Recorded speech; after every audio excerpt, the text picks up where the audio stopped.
Ang plano ko sana ay mag-day off at pumunta sa malapit na strawberry farm. Pero, hi, madayo na adlaw. Ako pala si Ann, isang OFW dito sa Taiwan. And for today's video, guys, ay mag-heart-heart na naman ang mga mata natin. Char.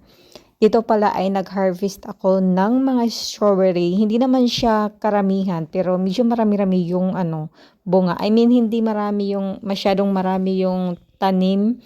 Kasi kunti lang to, pero marami siyang bunga, promise. Sa dami nga ng bunga at tagalan pag-harvest, ay kinain na ng mga langgam. Ay, langgam ba? Uy, nagbisaya naman taon ko. Ay, kinain ng mga ibon, ganon. Di ba kasi medyo maasim na manamis-tamis ito siya, guys.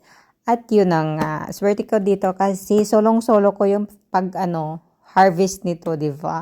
At marami-rami talaga akong nakuha dito, guys. Yun nga lang yung iba is may mga kagat ng mga ibon. Sayang, di ba? Pero okay lang naman.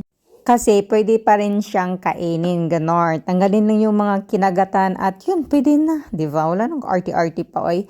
At dito nga, ang plano ko talaga is mag-day off, tapos pumunta sa may malapit na strawberry farm. Kasi nga dito, mag-video-video, tapos harvest, ganon. Pero hindi na kasi andito na nga. Pag sa farm, guys, mahal talaga siya. I think 600 grams is 400 or 450, o diba?